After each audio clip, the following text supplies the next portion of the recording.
Hi everyone, welcome back to the channel. Whether you are in a school, recently graduated, or managing a student loan debt, this video is for you. Today we are tackling an important topic that could help you save money and make your student loan repayment process a whole lot easier.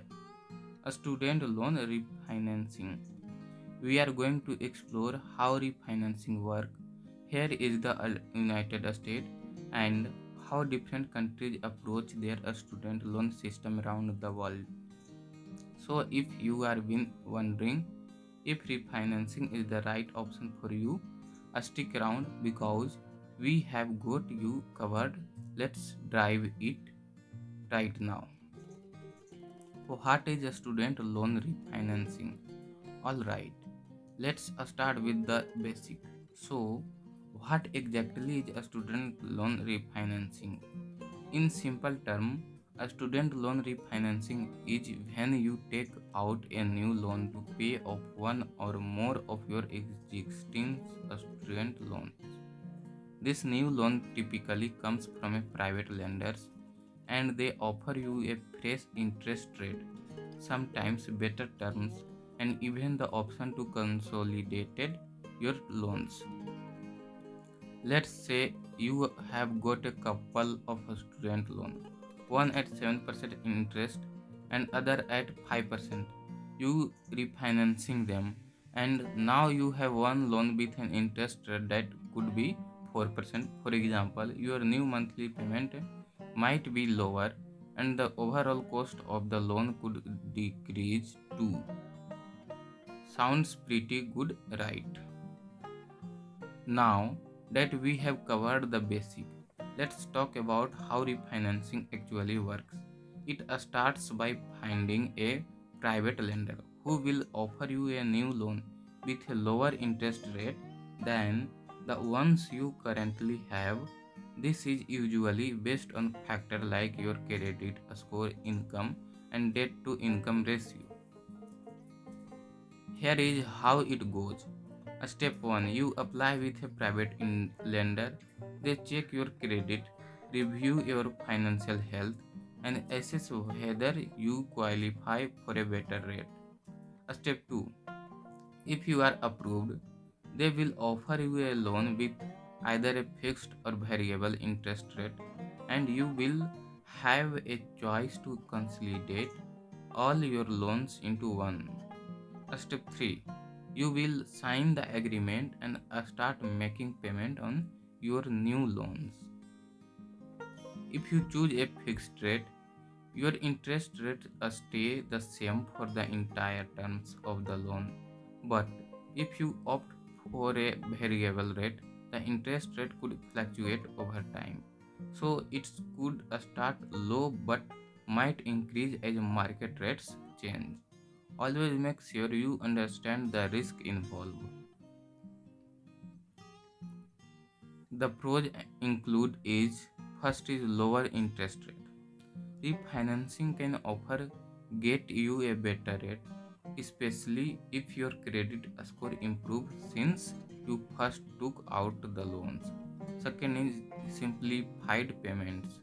You could consolidate multiple loans into one, making it easier to manage your finance with just one payment. Third is flexible terms. You might have the ability to change the loan terms, extend it to lower your payment or shorten it to pay off the loan faster and save on interest. But there are also some cons to consider it. First is loss of federal protection. If you refinance federal student loan, you lose important borrower protection like income driven repayment plans, deferment, and forbearance. This is a big one, especially if you are someone who needs flexibility. Second is variable rate risk. If you opt for a variable rate, your rate could risk over time, making your payment less predictable. Fourth is qualification requirement. Refinancing is not for everyone. You need a good credit score, a steady income, and the right debt to income ratio to get the best deals. So, refinancing can help you save money if you qualify for a lower interest rate, but it's important to evaluate the risk, especially if you are refinancing federal loans and losing those protection. Now, let's focus on the United States, where refinancing is a pretty common practice. In the USA, the student loan landscape is unique because a lot of people have both federal and private loans. Federal loans offer several protections like income driven repayment plans and even the possibility of loan forgiveness. So, if you refinancing federal loan into a private loan, you are giving up those safety nets. That's why it is super important to think about whether refinancing is worth it if you have federal loans. For private loans, refinancing can be a great way to save money by reducing your interest rate, but make sure to shop around and compare offers from different lenders to get the best deal.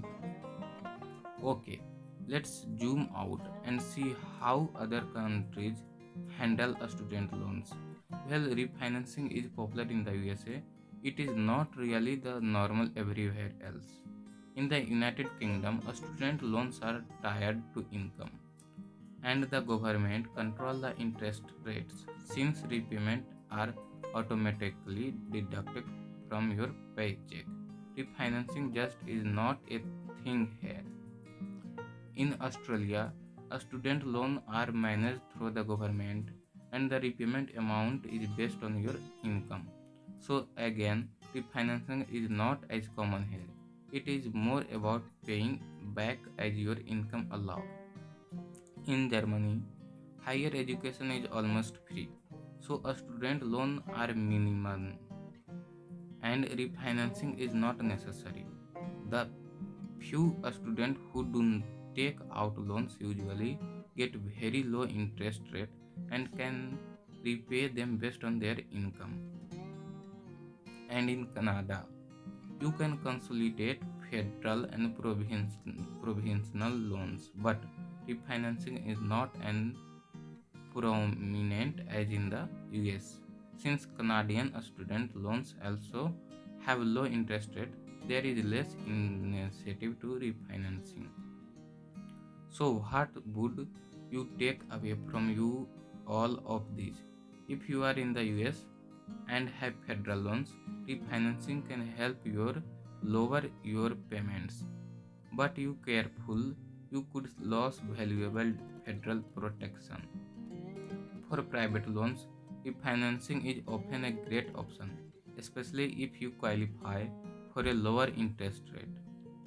If you are outside the US, refinancing might not even be a part of the equation. Different countries handle a student loan in their own way, with some offering income-based repayment system and government management loans. I hope this video helpful for you understand how a student loan refinancing work both in the US and around the world. If you are still unsure whether refinancing is right for you, do your research and consider your own financial situation before making any big decision. If you found this video helpful, make sure to give a thumbs up, share it with your friend who might also need some student loan advice, and don't forget to hit that subscribe button.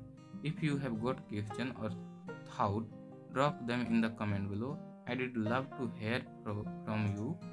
Thanks for watching and I will see you in the next video.